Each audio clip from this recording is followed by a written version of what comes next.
이번 주 신간이 이렇게 많아요? 네, 이번 주 신간인데요. 네.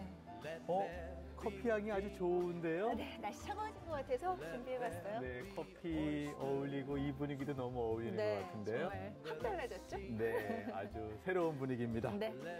자, 책으로 세상을 바라보고 삶을 살찌우는 시간. 네. 북으로 소라는 세상을 이롭게 하라. 새로운 북소리로 인사드립니다. 안녕하세요. 북마스터 진양입니다. 안녕하세요. 북마스터 이창현입니다. 네. 한 주 만에 스튜디오가 확 바뀌었습니다. 야, 리모델링 이렇게 확실하게 할 수 있는 거네요. 벽난로 들여놨고요. 책장도 들여놨고요. 무엇보다도 이 자리에 어떤 분들이 앉으실지 기대됩니다. 네, 수요 미식회라는 프로그램이 있는데요. 네. 우리 프로그램은 모교 독서회 정도로 하면 어떨까 생각이 드는데요. 예. 오늘 어떤 분들 모실지 저도 기대가 됩니다. 그렇습니다. 네. 책을 사랑하고 책을 통해 삶을 살찌우는 분들을 저희가요 명명을 해봤어요. 네. 북벤저스 어때요? 북벤저스. 지구를 지키는 어벤져스와 북의 결합은 너무 좋지 않아요? 네. 네, 소설가, 시인, 이런 작가도 그렇고요. 또 책을 사랑하는 독자들도 그렇고요. 아무튼 책과 하는 모든 시간들이 즐거우신 분들, 북벤저스라 명하겠습니다. 네. 아마 이분들이 모두 한 자리에 모이는 거 아마 사상 최초가 아닐까 싶습니다. 지구를 4개를 구할 정도의 역량이죠. 어떤 분들이 오실지 무척 기대됩니다. 식기 전에 빨리 오셔야 될 텐데. 그러게 말입니다. 기대가 됩니다.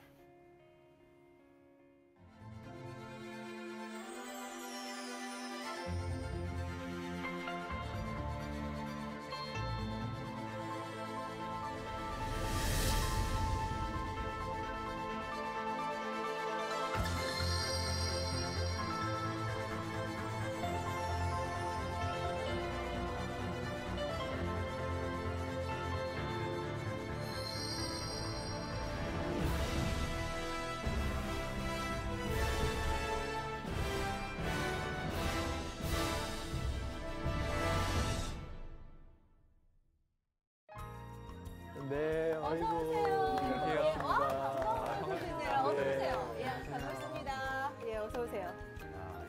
아니, 어떻게. 기운 생동함이 딱 느껴지는데요. 와, 그러네. 기운 생동. 네. 아니, 해결책 어떻게 오셨어요? 해결책이요? 네. 잘렸어요. 농담이고요. 네. 이번 개편을 맞이하면서 해결책도 멤버의 변화가 좀 있었거든요. 네. 저는 이번에 진양희 아나운서님과 이창현 선생님 만나고 싶어서 제가 좀 때를 썼습니다.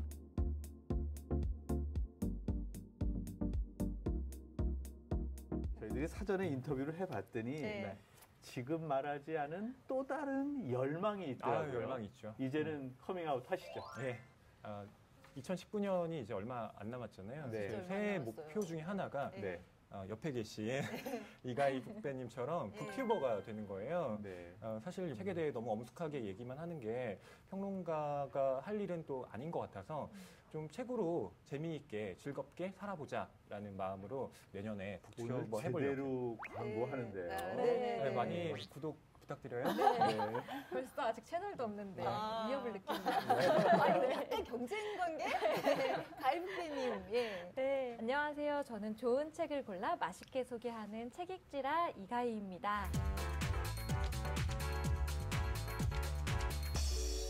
다들 퇴근하고 집에 와서 책은 읽고 싶은데 에너지는 없고 굉장히 피곤하잖아요. 네. 그럴 때 유튜브로 보는 것만으로도 책을 좀 읽은 것 같고 굉장히 뿌듯함을 느끼실 수 있습니다. 네. 어마어마한 분이세요, 저분이. 정말 대단한데요. 제가 진짜 깜짝 놀랐어요. 야, 이가희 씨 계정을 구독하는 분이요 2만 명이고요. 지금 누적 조회수가 700만 뷰. 아니, 그러니까 저희가 무슨 좀 한 수 배워야 될 것 같아요. 책을 재미있게 소개하는 무슨 비결이라도 있으세요? 네. 우선 제 페이스북의 계정을 포함하면 페이스북엔 또 5만 팔로워가 있어요. 그래서 네, 페이스북과 유튜브로 채널을 운영하고 있고요. 예. 한국에도 좀비가 있었다? 하버드에서 12시까지 학생들은 무엇을 할까? 이런 식으로 그 책의 줄기를 관통하는 이야기 하나를 딱 잡아서 소개하려고 노력하고 있어요. 그래서 마치 예전에 할머니들이 손주들에게 이야기를 도란도란 들려주는 것처럼 그 책의 스토리를 제 방식으로, 제 언어로 해석해서 들려주려고 하고 있습니다. 네, 그 책을 관통하는 하나의 문장. 그러니까 정말 멋지네요. 진짜 옛날 할머니의 옛 이야기와 같이 침대 위에 누워가지고 마지막 5분간 이가희 씨가 해주는 이야기를 듣는다. 엄청난 비유예요. 그러게요. 오늘 이제 이 시간 할머니들 다 이제 딴 데 가셔야 돼요.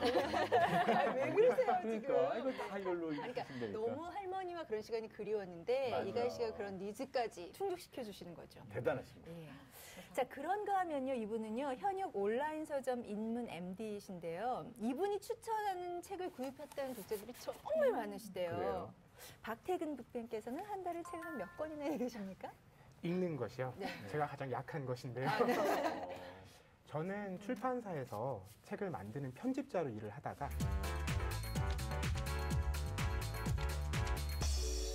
지금은 온라인 서점에서 책을 파는 일을 하고 있어요. 그러다 보니까 책을 읽는 것이 상대적으로 약한 분야인데요. 대신에 책을 열심히 사고 있습니다. 네. 제가 한 달에 구매하는 책 값이 50만 원 정도요. 그렇죠. 만나는 분들이, 그러니까 출판 관계자분들을 만나셔야 네네. 되잖아요. 하루에 한 몇 번 정도 만나세요? 하루에 적으면 15분, 많으면 뭐 25분에서 30분 정도도 만나는데요. 네. 새로운 책이 나오면 또 어떤 독자들에게 이 책을 전하면 좋을지, 그런 독자들에게 어떤 방식으로 전하면 효과적일지 이런 것들을 같이 고민하고 이야기하는 역할입니다. 네. 그 많은 책들 어디다 근데 사셔서 소장하고 계실까요? 집에 계속 쌓아두고 있는데요. 네. 지금 집에 책이 2만 권 정도 됩니다. 네. 그래서 웬만한 도서관을 능가하는 그러게 분야입니다. 말이에요. 아무튼 되게 한번 놀러 가고 싶어요. 오시면 네. 한숨을 쉬실 거예요. 자, 또 새로운 분 오셨는데 목소리에서 뵙게 돼서 반갑습니다. 네. 네, 안녕하세요. 윤성은입니다.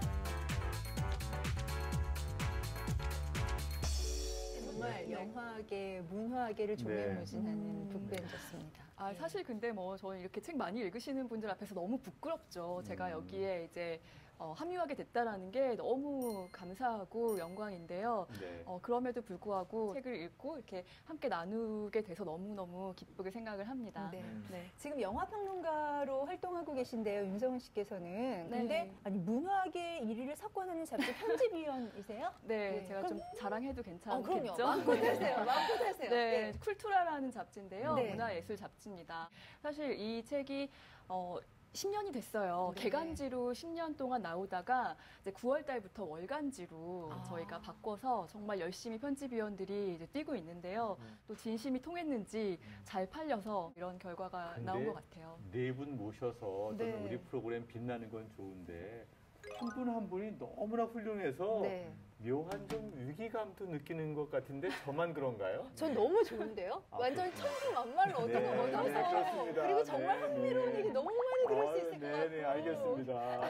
이창현 선생님이 너무 네. 제가 보기엔 엄살을 좀 부리신 것 같아요. 약간 지금 그러세요. 개편이라는 네. 이 엄청난 변화 네. 속에서 커피 지금 먹겠습니다. 살아남으셨잖아요. 이찬현 교수님은요, 방송할 때 한 5번 정도 칭찬해드려야 돼요. 아이고. 오늘 제가- 타이가 정말 제가- 잘 어울리십니다. 네, 그렇습니다. 저희도 저희지만 시청자분들께서 정말 좋아하실 것 같아요. 네, 잘 부탁드리겠습니다.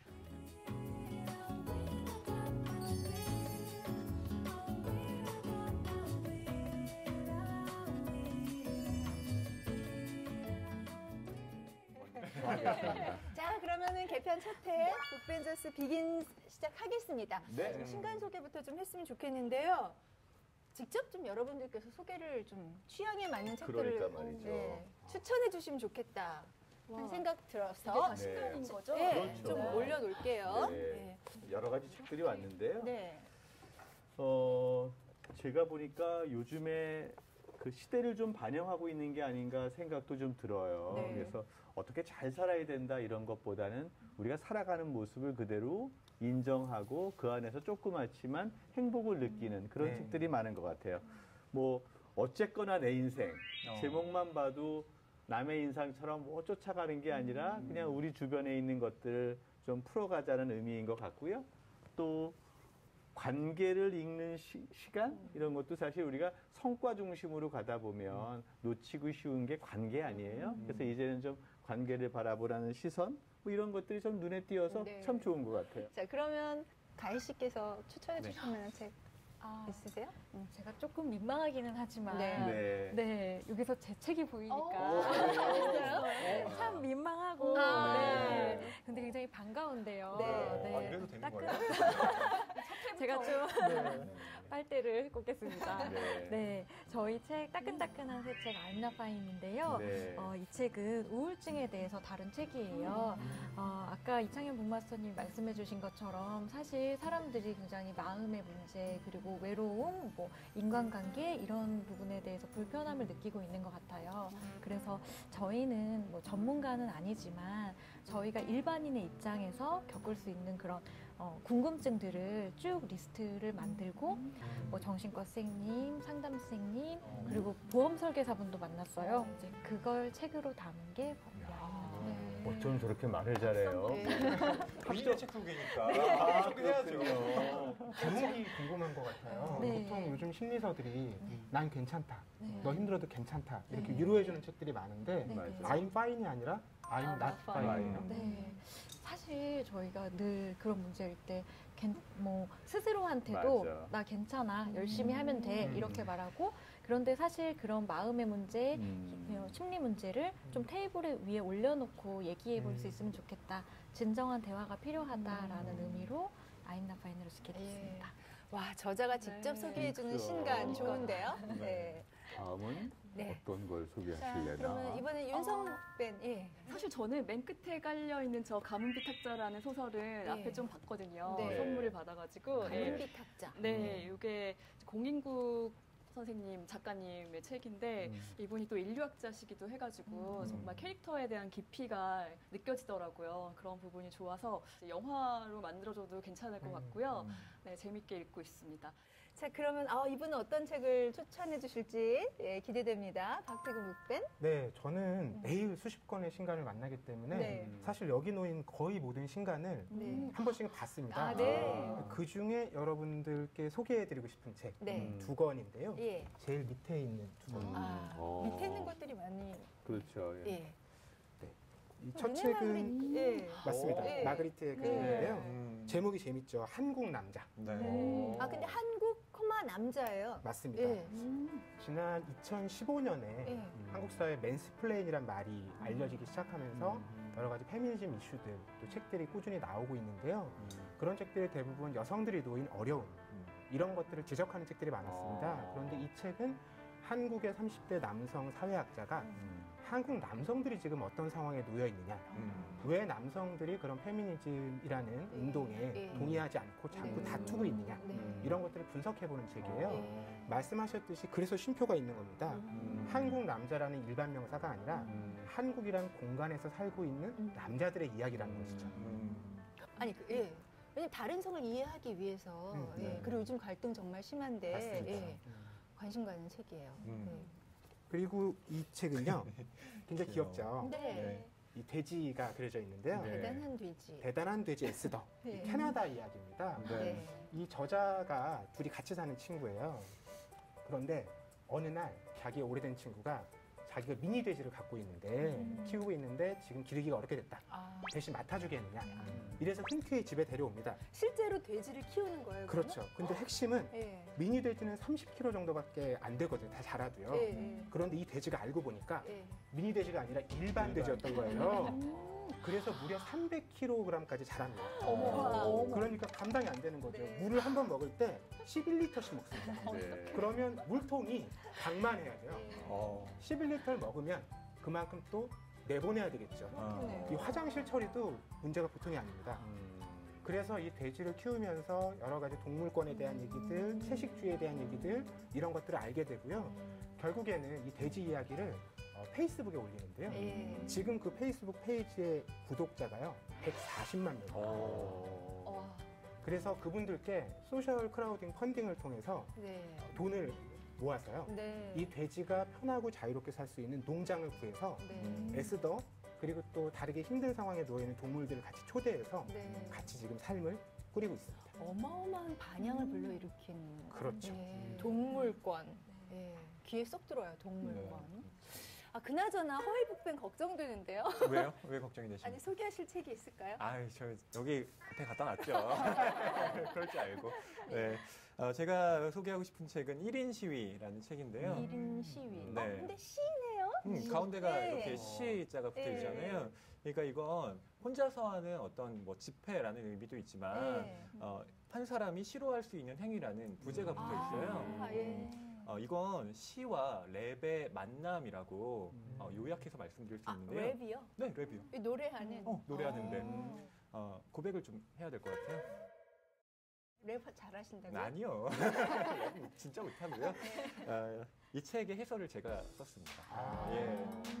이 책 같은 경우는 재밌는 게 지금 우리 현 시대에서 일어나고 있는 사회적인 문제들을 시와 랩으로 이야기를 합니다. 예컨대 뭐 계란파동 문제가 있었고 또 지금 미세먼지 굉장히 심각하잖아요. 그걸 그 무하마드 알리라는 복서를 비유로 들어서 그 운율을 만들어내는 거예요. 그러니까 알리알리를 계속 반복하면 예, 리듬이 생기잖아요. 그걸 가지고 사회적인 메시지를 던지는 굉장히 훌륭한 책입니다. 야, 신간 소개만 했는데 벌써 그러니까. 읽고 싶은 책, 맞아요. 사고 싶은 책 리스트가 옆에 쫙 됐어요. 그런데 한 가지 재미난 것은 네. 여기 책에 있는 모든 것들은 여러분께 아니라 이 방송을 보고 계신 시청자분들에게 다 줄 거예요. 그래서 저희 북소리 홈페이지에 들어오시거나 SNS에 들어오셔서 댓글을 남겨주세요. 그러면 북마스터인 제가 그 중에 선정을 해서 이 책을 다 개인적으로 댁에다가 전달해 드릴 테니까 욕심내지 마십시오. 예. 직접 찾아가서 전달해 주시는 건 아니죠? 그럴 수도 있습니다. 좋은 댓글이라면. 그리고 이제 이분들이 소개한 책들은 유난히 신청하신 분들이 많으실 것 같기도 하고요. 그렇죠. 경쟁률 높겠는데요. 네, 좋습니다. 네. 이 모든 것들을 네. 제가 시청자 여러분들께 드립니다. 우리도 신청하면 기회 안 됩니다. 안 되나요? 내부자 거래 안 됩니다.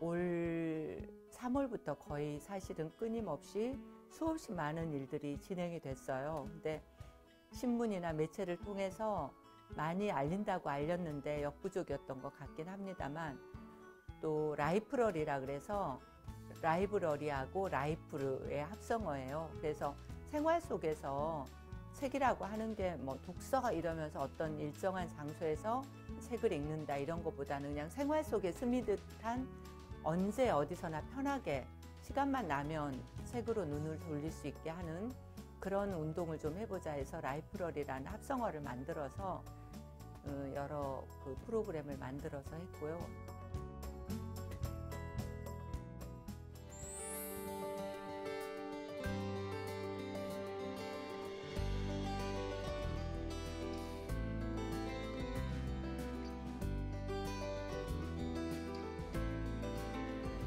올해 같은 경우는 에세이가 대세였고요. 주로 이제 자존감이나 뭐 나 같은 키워드로 문장으로 풀어 쓰는 제목들이 특히 눈에 많이 띄었어요. 사람들에게 직관적으로 요약하는 그런 제목을 한 문장의 형태로 이렇게 보여주는 것 같습니다. 그래서 문장형 제목들도 최근에 많이 늘었고요.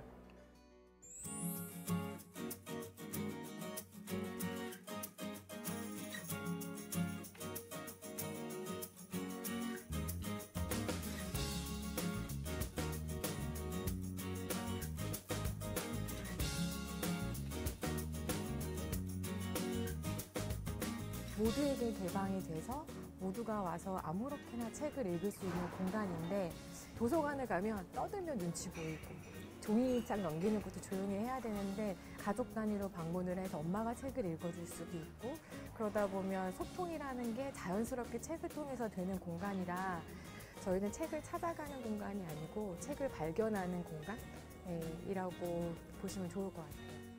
18년에는 소확행이었죠. 소확행이었는데 뭐 작지만 소소하고 확실한 행복이었는데 서로 의견을 공유하거나 생각을 나누는 기회가 부족했었던 것 같아요. 네트워크를 만들어가는 기회를 책을 매개로 해서 하는 여러 가지 모임들도 많이 생기지 않을까 그런 생각을 좀 하고 있어요.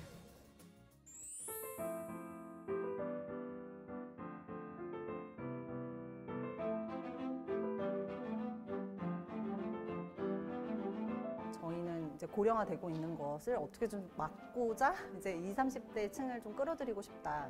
손쉽게 소비하는 게 사실 커피잖아요. 커피 시장 계속 늘어나고 있으니까. 그래서 커피 값으로 읽을 수 있는 소설이면 되게 좋겠다. 그래서 소비 작가를 낮추고 그 대신에 또 흥미를 끌어야 되기 때문에 젊은 작가와 그다음에 일러스트레이터의 협업으로 인해서 단편을 한 권에 소장할 수 있게끔 저희가 봤을 때는 확실히 이런 공감대를 끌어낼 수 있는 위로를 줄 수 있는 그런 에세이들이 잘 많이 읽히는 것 같고 그런 쪽으로 저희가 책을 계속 내고 있습니다. 그 중에서도 작가의 파워가 센, 그러니까 미디어에 많이 노출이 되었거나 아니면 SNS에 많이 팔로워가 많은 그런 국내 작가들, 그러니까 작가 파워가 늘어났다고 저희는 세졌다고 생각하는데. 근데 한 해 우리나라에서 출간되는 책 종이 7만에서 8만 종이라고 하는데요. 2018년도 책의 해. 네. 과연 어떤 책이 의미가 있었고 어떤 트렌드가 있었는지 네 분이 설명해 주시면 좋겠어요. 예, 제가 먼저 하겠습니다. 네. 예, 그래야 좀 할 얘기가 있을 것 같아서 네. 먼저 하시면 할 얘기가 바닥날 것 같아요. 이렇게까지. 아유, 그래야 먹고 살죠. 네. 우선 제가 꼽고 싶은 키워드는 4가지입니다. 네. 첫 번째는 이 방송에 나온 셀럽들의 책이 강세였다는 네. 거고요. 두 번째는 소설 분야에서는 특히 히가시노 게이고라고 하는 네. 이 일본 작가가 지금 그 K문고나 뭐 이런 다른 인터넷 서점을 가시면 그 베스트셀러에 본인의 이름이 적힌 소설들을 몇 권이나 올려놓고 그러게 있습니다. 말이에요. 제가 한 네 작품 정도 올라간 것도 맞아요. 봤어요. 그만큼 히가시노 게이고는 우리나라에서 하나의 브랜드가 됐다라고 네. 봐도 무방할 것 같고요. 네. 세 번째는 페소아라는 네. 이 포르투갈의 시인이 지금 한국에서 재발견되고 예. 있습니다. 네. 뭐 시집뿐만 아니라 그 페소와 관련된 여행기도 출간이 됐어요. 네. 그만큼 이 페소아 열풍에 대해서도 좀 짚고 넘어갈 필요가 있고 네 번째는 여전히 에세이가 강세라는 겁니다. 특히 뭐 죽고 싶지만 떡볶이는 먹고 싶어 같은 예. 그거 패러디 진짜 많더라고요. 정말 많이 그 제목. 됐잖아요. 네. 저도 블로그 제목이 그걸 패러디한 아, 뭐예요? 죽고 싶지만 영화가 좋아서. 듣고 싶지만. 진짜 아니, 많더라고요. 그 개인의 내밀한 일상을 그렇게 풀어낸 것들이 나도 그런데라는 어떤 공감대를 제목을 통해서 불러일으키니까 지금 이 베스트셀러에 오른 게 아닌가 싶습니다. 아니 그 전 네 번째는 정말 트렌드가 확 바뀌었다고 생각이 되는 게 저희 때는 사실 이런 제목이 나오면 어머 이게 뭐야? 뭐 맞아요. 이랬거든요. 근데 정말 요즘에는 이렇게 정확하게 문장으로 마음을 표현을 하는 책들이 맞아요. 독자들에게 반응이 있는 것 같아요. 거죠. 네. 제가 기억나는 제목은요. 네. 하마터면 열심히 살 뻔했다. 그것도 정말 하마터면. 제가 야 이거 제목이 야 참. 네. 우리가 흔히 뼈를 때린다고 하죠. 뼈를 때린다. 오늘 처음 듣습니다.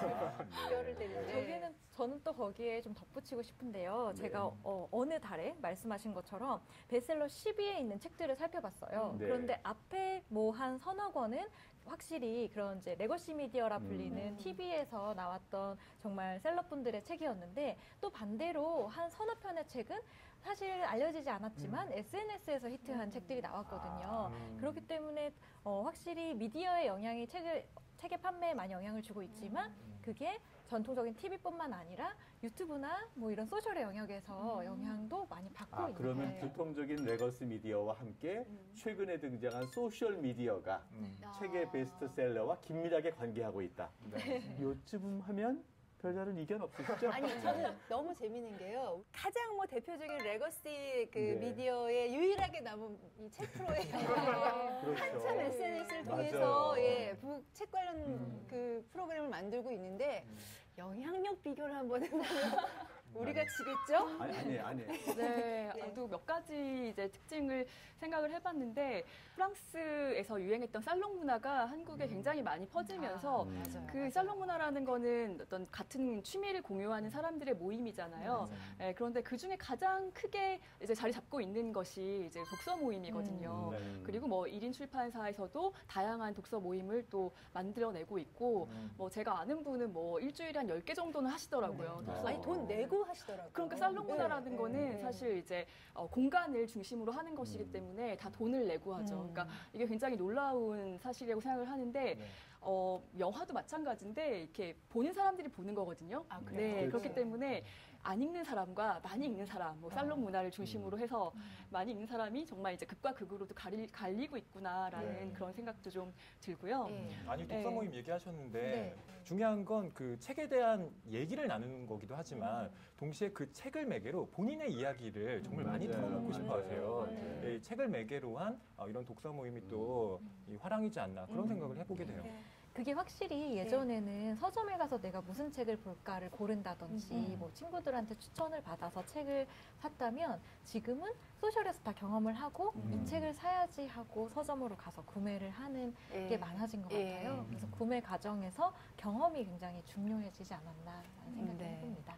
아, 너무 풍성한 이것이 나와서 네. 기회가 안 올 줄 그러게요. 알았어요. 그럴 리가요. 저희는 꼭 드립니다. 예. 네, 저는 세 가지 좀 살아있는 이야기들, 삼활이라고 이름을 붙여봤는데요. 삼활. 예. 이 활 아니고요. 저기 장명이 좋아요. 네, 장명이 좋아요. 네. 첫 번째 1활은요. 일할. 할머니 작가들의 활약입니다. 할머니 작가들이요? 할머니 작가. 네. 이 확실히 노령화, 고령화 이런 사회가 되다 보니까 이 고령 작가들의 책들이 꾸준히 소개되고 있는데 네. 대표적인 거 몇 개만 말씀드리면요. 네. 일본의 정신과 의사가 예. 100세 때 쓴 책이 있어요. 아이고. 진짜요? 네. 와. 제목이 100살에는 되려나 균형 잡힌 마음. 그걸 100살 때 쓰셨어요? 그렇죠. 와. 무려 50년 동안 정신과 네. 의사로 일을 해온 거예요. 네. 그리고 100살 정도 됐으니까 사람들이 와서 자꾸 묻겠죠. 아, 선생님은 마음이 늘 평안하시죠? 어떻게 하면 그렇게 균형 잡힌 마음을 가질 수가 있으세요? 이렇게 물어본 거죠. 이분이 이렇게 답합니다. 인생에 그렇게 절대적인 건 없다. 맞아. 지금도 내 마음대로 안 된다. 그러게요. 죽음을 직면한 어떤 상황에 대한 성찰을 담은 소설들도 그렇죠. 많이 맞아요. 예, 최근에 많이 눈에 띄는 것 같아요. 자, 그리고요. 두 번째 이 활은요. 전문 직군 저자들의 활약이에요. 대표적으로는 법관이나 의사들이 좀 있는데요. 네. 뭐 최근에 국민적인 관심을 모으고 있죠. 이국종 교수의 네. 골든 아워라든지 네. 또는 문유석 판사 네. 개인주의자 선언으로 잘 알려졌고 이것보다 훨씬 다채로운 직군의 작가들이 등장했다는 게 반가운 네. 소식인데 예를 들면 허혁이라는 네. 버스 기사의 책이 있습니다. 저 이거 봤는데 글도 좋더라고요. 맞아요. 네. 전주에서 버스 기사 네. 하시는 분인데 맞아요. 우리가 버스 기사분께 뭘 물어봤을 때 왜 대답을 듣기 어려운지 이런 것들을 잘 알려주시더라고요. 네. 그리고 아파트 관리소장이 쓴 책도 있습니다. 맞아요. 이 여자분이죠. 김미중 작가인데 맞아요. 네. 이 책의 제목은 따로 또 같이 살고 있습니다요. 우리 사회가 굉장히 다채로워지고 다변화되고 있지만 몇몇 직업을 제외하고는 막상 그 사람이 어떻게 일을 하는지 어떤 상황에 놓여 있는지 잘 모르지 않습니까? 맞아요. 그런 것들을 이해하게 됨으로써 우리가 사회 전체 어떤 통합이라든지 균형 이런 것들도 잡아갈 수 있는 계기가 될 것 같아서 네. 반가워서 골라왔습니다. 정말 그러네요. 불통일 시대에 소통을 지향하는 분들이네요. 그것도 출간을 통해서 자기 이야기를. 야. 자, 3활이요. 네, 3활은 네. 올해 뜨거웠던 분야입니다. 글쓰기 분야의 저변 확대입니다. 네. 앞서 우리가 뭐 이제 인스타그래머들의 책이나 이런 것들도 얘기했는데 모두가 글을 쓰는 시대가 됐잖아요. 다채로운 글쓰기 책들이 나오고 있는데 네. 재미난 책 소개해드리면요. 제목이 좀 네. 길지만 한 번 들으면 잊을 수 없는 제목입니다. 항상 앞부분만 쓰다가 그만두는 당신을 위한 어떻게든 글쓰기. 딱 들어오네요. 내용이 다 들어오네요. 사실 책을 쓴다는 게 되게 어려운 일이죠. 그런데 요즘에 소셜미디어가 등장하면서 오히려 댓글 달기 등등 쉽게 글쓰기가 되어 있고 요즘에 페이스북에 보면 여러분이 글 쓴 것을 책으로 만들어줍니다. 또는 여러분이 소리를 내면 그것을 오디오 파일을 책으로 이런 식의 책의 저변 확보에 미디어 기반이 된 거예요.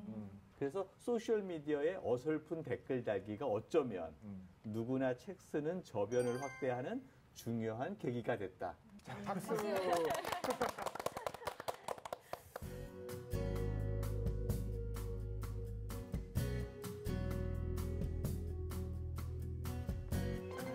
우리는 많이 읽어요. 우리는 보통 정도. 아빠도 그러는데 엄마는 핸드폰만 해요. 우리 가족이 6명이어서 엄마가 많이 바빠서 책을 잘 못 읽어요. 동영상 보는 게 좋아요? 책 보는 게 좋아요? 책이요. 책은 뭐 잘못 본 장면 다시 뒤로 돌려서 볼 수 있는데 동영상은 자꾸 빨리 지나가 버리잖아요. 책은 지혜다? 똑똑해지게 이유가 많이 들어있고 지혜를 많이 쌓아주는 것 같아요. 그래도 아무래도 직접 보고요. 그다음에 내용을 아무래도 조금 보고 사는 게 좋을 것 같아서 어떤 책이든지 다 도움이 되니까요. 내가 못하는 부분을 다 알게 해주니까 그게 도움이 되죠. 나에게 책은 즐거움이다. 책을 보면 항상 즐겁고요. 제가 가보지 못한 그런 곳에 대한 생각도 할 수 있고 또 상상도 하게 되고 또 나의 부족한 부분을 채워주기 때문에 즐거움이고 또 힘이 되고 그렇게 되는 거죠. 편안하고 그리고 뭔가 이렇게 꼭 말을 많이 해서 공감대가 형성된다기보다는 그냥 각자의 이 공간 안에 있으면서 그냥 무슨 말은 표현하지만 그냥 의사소통이 그냥 된다는 그런 공감대 형성이 돼서 되게 편해요. 책이란 나의 삶의 방향을 제시해주는 어떤 등불 같은 그런 존재더라고요. 책이란 대피소다. 왜냐면 약간 평소에 학교에서 무기력하고 그렇게 살아왔다면 책을 보면서 약간 치유가 되고 저를 차릴 수 있는 계기가 되는 것 같아요. 네, 시민 인터뷰 들어봤습니다. 2018 책 어워즈 내가 꼽은 올해의 베스트 책. 이야, 기대됩니다. 네, 어떤 책들을 가져오셨을지. 근데 기분 좋지 않으셨어요? 뭔가 이렇게 딱 뽑아가지고 내가 이렇게 딱 얘기할 기회가. 근데 고통스럽기도 했어요. 그래요? 맛있는 음식 되게 많은데 그중에 네. 딱 한 가지만 먹어라. 뭐 이런 거 있잖아요. 네. 네. 근데 좀 약간 그런 곤혹스러움도 있으실 것 같아요. 그러니까 대중을 상대로 이제 하셔야 되는 거잖아요. 네. 근데 내 취향을 들키면 안 될 텐데 뭐 이런 부담감? 네. 없으세요, 그런 건? 뭐 스포츠 경기 보면서 이렇게 중계하면서 내가 어디 그렇지, 팬이다 그렇지, 그렇지. 이거를 안 들키게 하려는 네. 것과 마찬가지일 것 같아요. 근데 요즘 그냥 적나라하게 다 밝히는 게 대세인가요? 네, 오히려 더 그렇게 취향이 확실해야 좋아하시는 것 같아요. 네. 특히 일방적으로 추천하고 권하는 게 아니라 그분들과 대화를 나누는 것이기 그렇죠. 때문에 내가 어떤 사람인지 알아야 그분들도 이야기를 나누고 싶어질 거잖아요. 드러내야 되는 거죠. 너무 궁금하다. 이분들이 어떤 무엇을 드러내실지. 예. 이맘때면 네. 모든 매체에서 올해의 책 선정을 하잖아요. 네, 네. 그래서 아마 우리 시청자분들께서 식상한 거 아니야? 이렇게 오해하실 수도 있는데 오늘은 아니야. 아닐 겁니다. 오늘은 네. 아니야. 이야. 제가 눈빛을 보니까 칼을 갈고신 것 아, 같아요. 그래요? 자, 그러면 우리 허희 씨부터 시작할까요? 예, 네. 제가 준비한 상 이름부터 말씀드릴게요. 네. 바로 이겁니다. 복수가 제일 쉬웠어요. 어우, 제목 센데요? 예. 제일 쉬웠어요? 오. 제 속에 우라가 많아가지고.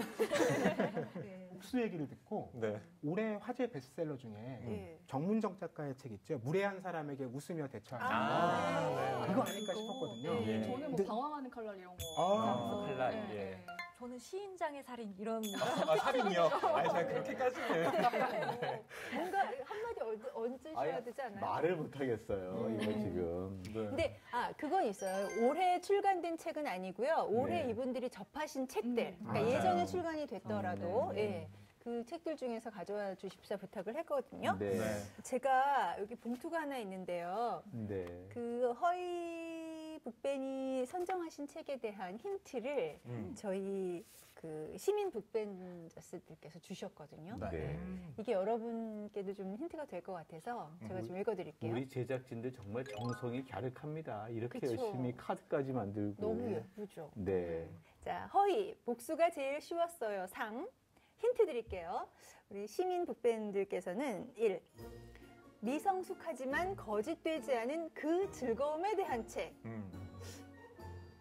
또 두 번째 힌트. 상상력이 권력을 쟁취한다. 어이 멋지다. 상상력이 권력을 쟁취한다.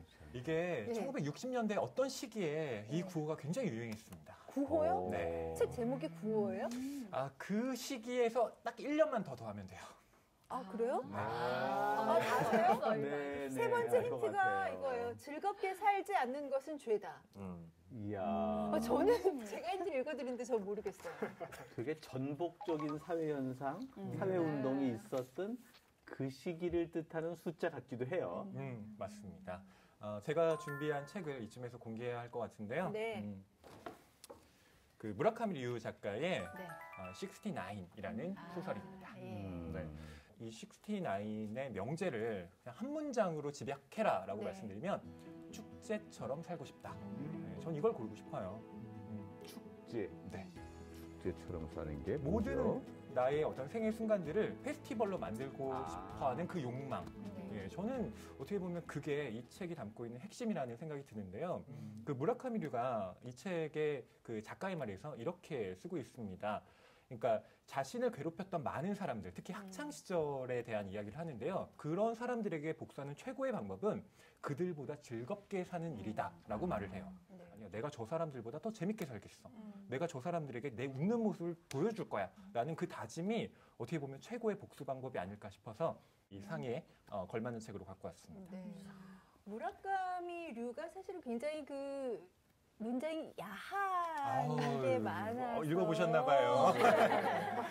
그런 부분만 찾아서 읽고 네. 그런 제 기억 속에 사실 그 무라카미 류가 그 한없이 투명에 가까운 블루라는 책으로 등단을 했는데 이게 뭐 마약 또 섹스 뭐 이런 자극적인 주제가 좀 나오다 보니까 그런데 무라카미 류라고 하는 이 작가는 당시에 일본 청춘들이 앓고 있었던 어떤 징후 같은 지점들을 굉장히 잘 포착하는 작가였어요. 그러니까 그 시대 상황을 한번 좀 우리가 한번 짚어봤으면 좋겠는데 일본에서의 69년 어떤 해였어요? 1969년에 몇 살 들이셨나요? 저 안 태어났습니다. 네. 사실 상당히 오래된 이야기인데요. 나만 태어났었나? 1969년은 인간이 달나라에 간 해예요. 사실 인간이 지구에만 머물다가 우주에 진출해서 나의 조그만 발자국이 인류에는 커다란 도약일 것이다 라는 암스트롱의 이야기가 나왔는데 지구 내적으로는 상당히 여러 가지 모순이 골마터지기 시작했습니다. 일단 미국과 베트남의 전쟁이 시작돼서 젊은이들이 전장터에서 죽어나가기 시작했고요. 또 유럽에서는 68 운동들이 형성돼갖고 거대한 주류 사회에 대한 저항이 나타났던 거죠. 이러한 상황 속에서 일본은 어떠했는가? 한국 전쟁을 통해서 어느 정도 이윤을 창출하고 64년도에 올림픽을 하면서 일본이 부흥을 하기 시작하는 거예요. 그쯤 돼서 여러 가지 사회적 모순이 나타났고 동경대학에서 거의 1년 넘게 저항의 시기가 있었던 거죠. 맞아요. 이창현 북마스터님이 해주신 얘기가 이 책 안에 다 들어가 있어요. 그렇죠. 예, 도쿄대가 입시를 중단했던 이유는 학생들이 학교를 점거했기 때문이거든요. 그렇죠. 근데 무라카미 류도 실제로 자기 고등학교를 점거합니다. 바리케이트를 치고요. 예, 못 들어오게 해가지고 정학을 당해요. 그 얘기를 진짜 실제로 이 책 안에서 쓰고 있습니다. 우리나라도 역시 그런 역사들을 많이 거쳐왔기 때문에 사실 이런 것들이 어느 나라에서나 이렇게 젊은 세대들이 이렇게 한 번쯤 열병처럼 이렇게 겪는 그런 일들로서 공감대가 많이 형성된다라는 점이 좋은 것 같아요. 자, 소개해 주셨고요. 후보작 두 번째 박태근 북밴께서 해주시겠어요? 네, 제가 가져온 상의 이름은요. 말하지 못해 미안해 상입니다. 말하지 못해 미안해. 이름도 참 좋다. 말하지 못해 미안해. 내 마음을 제대로 전하지 못해서 미안해. 어떤 관계에 관한 그런 책. 이 상의 이름이 그런 식으로 여러분들을 속이기 위한 것이었는데요. 그래요? 네. 이 상에서 말하는 말은요. 네. 말할 수 있는 자격, 권리 이런 걸 얘기하는 책입니다. 이 책의 키워드를 힌트를 좀 드리면요. 왜 운동 경기할 때요. 반칙을 하거나 잘못된 행위를 하면 이걸 내립니다. 퇴장. 비슷합니다. 뭐지? 이거 시킨다. 실격입니다. 실격. 네네. 바로 이 실격이란 문제를 다룬 책인데요. 떠오르시는 거 뭐 있으세요? 실격. 저는 뭐 다자이 오사무의 인간 실격 대표적으로 떠오르네요. 단순하게 바로. 아닌 거죠? 그러니까 아무 반응이 없네요. 제가 가져온 책에 뒷표지에 이런 문구가 있습니다. 인간 실격은 없다. 땡. 떠오르는 것도 있으세요? 실격. 저도 똑같이 생각했던 것 같아요. 인간 실격을 생각했던 것 같아요. 네, 아니라고 하시니까. 그럼 제가 시민 북밴들이 주신 힌트를 좀 더 드려볼까요? 네. 정말 너무 좋은 책. 아픈 나를 그대로 안아준다. 이런 힌트 주셨고요. 그리고 반성했다는 말조차 안일하게 느껴져 못하겠다. 굉장히 큰 울림이 있나 본데요. 그리고 새로운 생각이 들어왔다. 찾아온 새로운 세계로의 탐험을 시작해보고 싶다. 이거 엄청나게 뭔가 이렇게 메시지가 있는 그런 책인가 봐요. 아마 읽으시면 이 책에서 느낀 감정과 고민들이 10년 후에도 남아 있을 겁니다. 그 정도로 그 정도로 강렬한 책이에요? 너무 강력 추천 아니에요? 뭔가 확 밀어주는 느낌. 다음 주에도 또 해야 될 텐데. 그러니까요. 이쯤에서 제가 가져온 책을 소개를 해드려야겠는데요. 네. 김원영 작가의 책 실격당한 자들을 위한 변론입니다. 누가 실격을 당했다는 얘기일까요? 이 책에서 말하는 실격은요. 아예 경기장에 들어오지 못한 사람들을 얘기합니다. 어떻게 떠올려 볼 수 있냐면요. 우리 사회에서도 그런 논란들이 있죠. 그렇죠. 우리 동네에 이런 시설이 들어온다. 이런 분들을 위한 공간이 생긴다. 이럴 때 다툼들이 벌어집니다. 네. 바로 거기에 놓이는 분들이 실격당한 자들이란 얘기입니다. 저 이채연 북마스터께서 이 김원영 씨 저자 소개 좀 해주세요. 어떤 분인지. 일단 변론이라고 써놓은 거 보니까 변호사가 쓴 책이라는 생각이 들어요. 찾아봤더니 골형성 부전증, 아마 뼈가 제대로 형성되지 못하는 병 같은데요. 이래서 지체장애 1등급을 받고 15살까지 집에서만 생활을 했었답니다. 저자가요? 네, 그러니까 얼마나 인고의 세월을 보냈겠어요.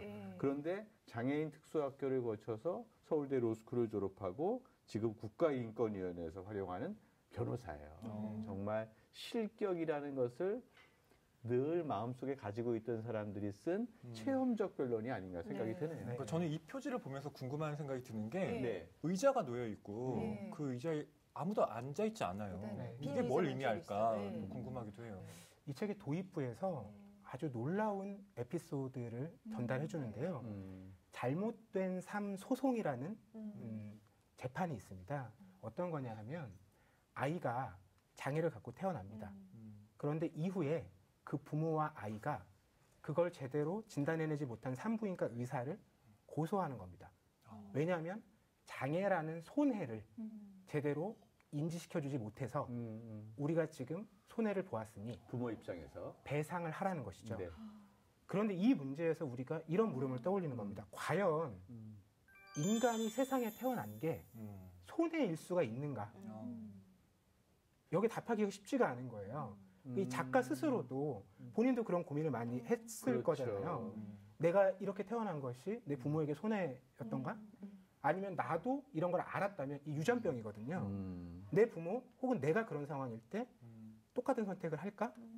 이런 걸 물어봤을 때 본인도 쉽게 답을 할 수 없는 겁니다. 그럴 때 이 사람들은 장애인, 성소수자 이런 집단으로만 불립니다. 한 명 한 명의 개인으로 불릴 수가 없다는 거예요. 한국 사회에서 실격당한 자리에 놓이게 되는 거죠. 실존적 고민을 갖고 있었기 때문에 더 심금을 울리는 책이네요. 저는 실존적 고민이 없으면 남의 얘기를 이론적으로 아무리 변론을 해도 그렇게 와닿지 않는데 그런 느낌들이 오는 생각이 듭니다. 아까 그 읽어주신 것 중에 반성했다라는 말조차 못하겠다라고 한 말이 무슨 말인지 좀 이해가 되네요. 소수자들에 관한 영화는 끊임없이 만들어져 왔는데요. 지금 생각나는 영화는 조제, 호랑이 그리고 물고기들이라는 영화가 생각이 나는데요. 거기 보면은 그 주인공 조제는 다리를 쓰지 못하는 그런 장애를 갖고 있는데 그 조제가 만나는 그 남자의 츠네오의 그 전 여자친구라고 해야 될까요? 이제 만나던 여자가 이제 헤어진 다음에 찾아와서 나도 다리가 없었으면 좋겠다 이렇게 이야기를 하는데 그러니까 그 남자가 널 사랑하는 건 사랑한다기보다는 그냥 동정심이야라고 이야기한 거잖아요. 그 말을 듣고도 그렇게 그거에 이제 가슴 아파서 돌아서는 게 아니라 그럼 너도 다리를 잘라 이렇게 이야기를 하는데 그게 지금 있는 그 상태를 그 남자가 사랑하고 있는 것에 대해서 굉장히 떳떳하고 자신을 사랑한다라는 느낌을 받아서 굉장히 인상적이었거든요. 북벤저스께서 시민 북벤저스께서 아까 반성했다는 말조차 안일하게 느껴져 못하겠다라고 하셨잖아요. 이 책은요 보통 장애를 다룬 책들이 우리에게 주는 감동이나 반성, 성찰 여기서 끝나지 않습니다. 계속 물음을 던집니다. 제가 이렇게 여러분께 물어볼게요. 장애는 그 사람의 고유한 특성이고 정체성이기 때문에 우리와 똑같이 한 인간으로서 대접받고 존중받아야 한다라고 물어보면 아마 우리는 고개를 끄덕이기 쉬울 겁니다. 그런 사람에게 다시 묻습니다. 주변의 친구가 장애를 가진 아이를 낳았을 때 과연 비장애인 아이를 낳았을 때 우리가 전하는 축하를 똑같은 마음으로 전할 수 있겠는가? 이렇게 물어요. 그리고 나서 다시 본인에게 묻습니다.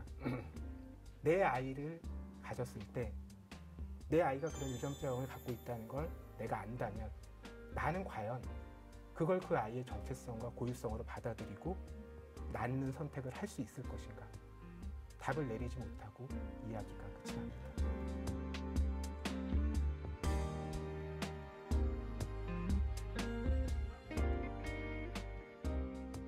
윤성호 북弁께서 계속해서 좀 이어주시겠어요? 저의 책의 상 이름은 나만 고향이 없어 상입니다. 네, 제가 좀 승부욕이 강하다 보니까 좀 굉장히 트렌디한 책을 골라왔다는 생각이 드는데요. 네. 우승을 확신합니다. 의외로 진짜로 경쟁심이 굉장히 있으시네요. 제가 좀 어릴 때도 약간 그 육상 선수라고 해야 되나? 육상 선수라고 하면 너무 거창하고 예, 학교 대표 뭐 예, 이런 예. 것들 좀 해가지고 예. 약간 승부욕이 있어요. 네. 그렇구나. 네. 오늘 아주 비장해요. 결이 차 있어요. 예.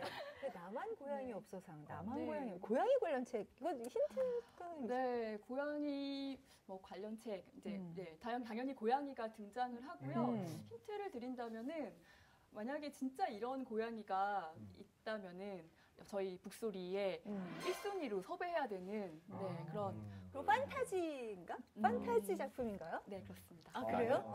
고향이 없어요, 루나. 나만 고향이 없어.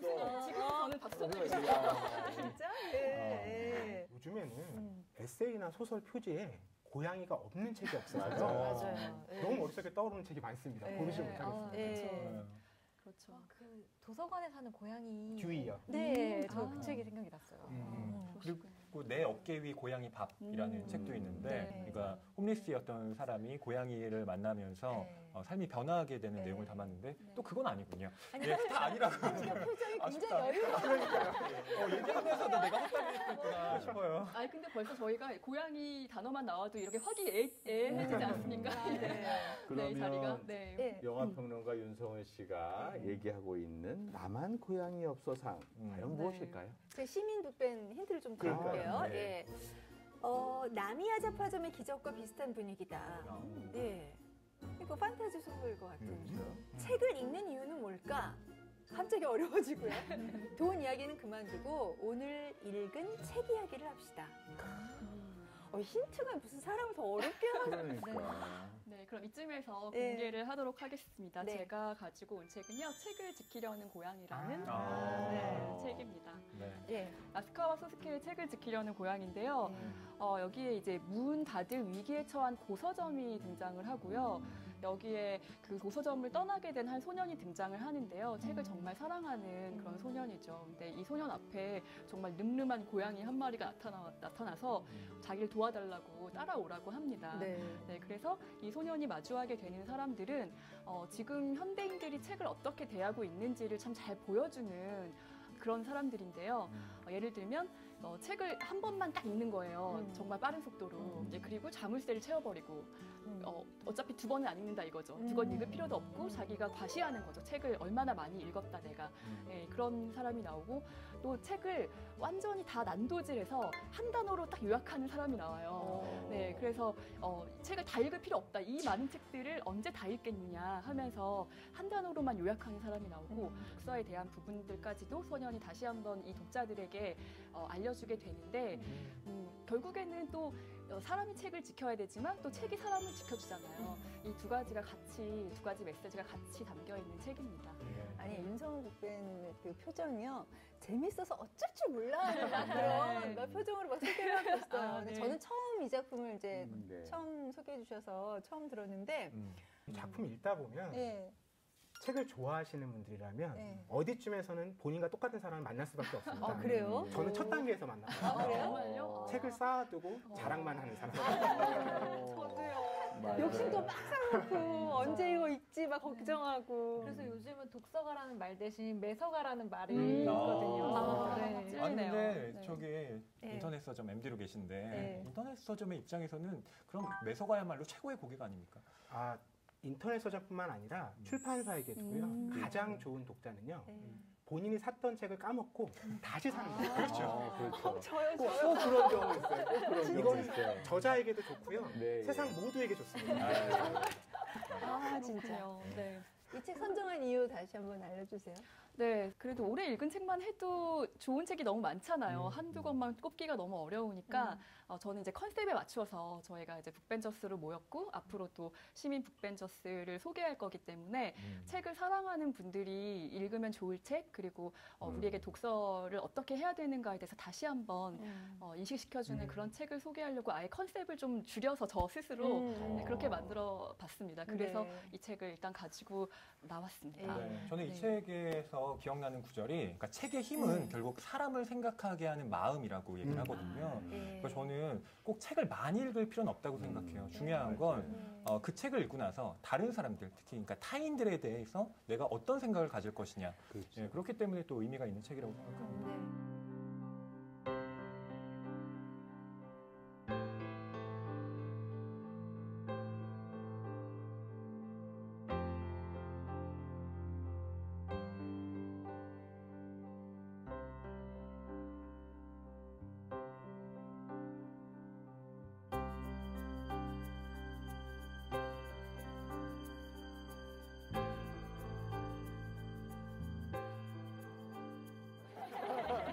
네.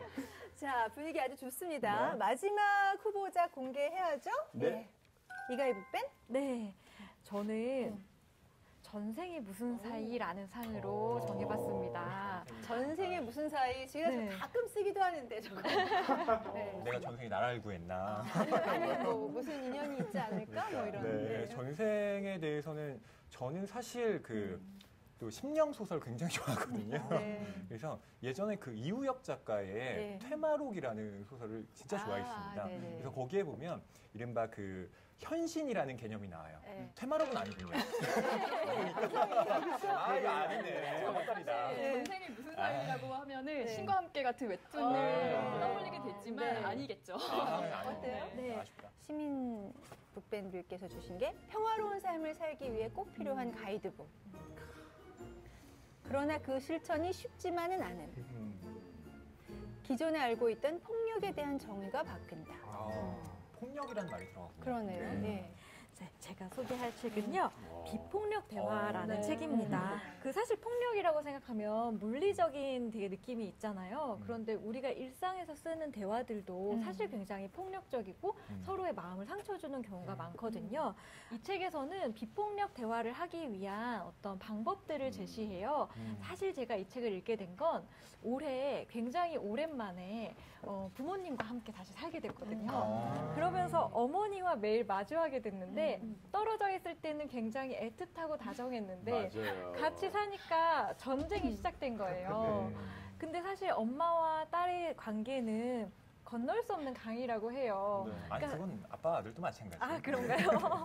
아빠들은 건너고 싶은 마음 자체가 별로 아, 없지 않나요? 그런 것 같아요. 근데 사실 엄마와 딸이 더 건널 수 없는 강인 이유는 서로 너무 그 생각하는 마음 때문인 것 같아요. 우리가 일반적으로 일상을 하는 대화 속에 얼마나 진의를 전달하고 있나를 생각해 보게 되는 책입니다. 네. 저자가 누구예요? 네, 저자는 마셜 로젠버그라는 사람인데요. 네. 네, 이분이 실제로 이 대화가 현대에서 얼마나 잘못되어 있는지 그리고 어떻게 하면 우리가 쉽게 이 대화를 대화 속에서 진실을 전달할 수 있는지 구체적인 방법을 제시하고 있어요. 제가 사실 서점에서 예. 이 책을 담당하고 있는 사람이거든요. 그런데 이 책은 정말 스테디셀러로 많은 분들이 꾸준히 찾고 있어요. 그래서 제가 기분 좋게 책을 팔면서도 이런 의문이 드는 거죠. 이 책이 이렇게 팔리면 분명히 읽은 분이 다른 분과 대화를 할 거고 그렇다면 비폭력 대화가 점점 확산됐을 텐데 이 책은 왜 여전히 계속 팔리는가? 역시 실천이 어려운 게 아닐까 이런 생각이 들더라고요. 그렇죠. 이 책은 사실 사실 이렇게 두껍지만 딱 얘기하는 건 4가지 단계예요. 대화를 할 때 딱 이 단계로 대화를 하면 서로 진실을 전달할 수 있다고 얘기하는데요. 네. 첫 번째는 관찰이에요. 그러니까 만약에 제가 아침에 바빠서 엄마가 차려주는 밥도 못 먹고 갔더니 엄마가 막 화를 냈어요. 그럼 엄마가 지금 차려주신 밥을 내가 먹지 못하고 가서 화를 내고 계시구나 라고 먼저 관찰의 단계로 말을 하는 거고요. 두 번째 단계는 느낌을 얘기하는 거예요.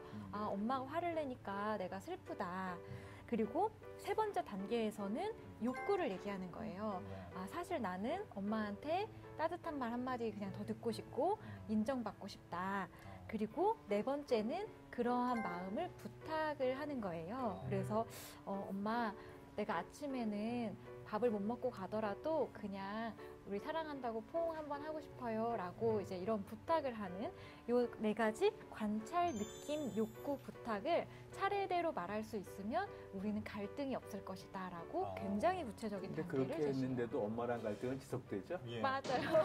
그래서 스텝이 생각하는 거죠. 네. 보통 그렇게 얘기하면 쓸데없는 소리 하지 마. 이러면서. 네. 맞아요. 그러니까 이 대화라는 건 실은 그러니까 말하는 사람, 그러니까 화자도 있지만 청자 그 두 사람 사이의 소통인데 이건 지금 화자의 입장에서는 그렇게 이 단계를 거치면 되는데 문제는 그 받아들이는 사람이 또 어떤 반응을 가질 것인가 이 문제도 좀 숙고해봐야 되지 않을까 싶어요. 근데 저는 저 제목 자체만으로도 굉장히 큰 울림이 있다고 그렇죠, 생각해요. 그렇습니다. 그러니까 말이 폭력이 될 수 있어? 그런 생각조차 못 하시는 분들도 많으실 것 같다는 생각이 들거든요. 네. 자, 오늘 이렇게 해서 이가희 북밴까지 추천작 받았는데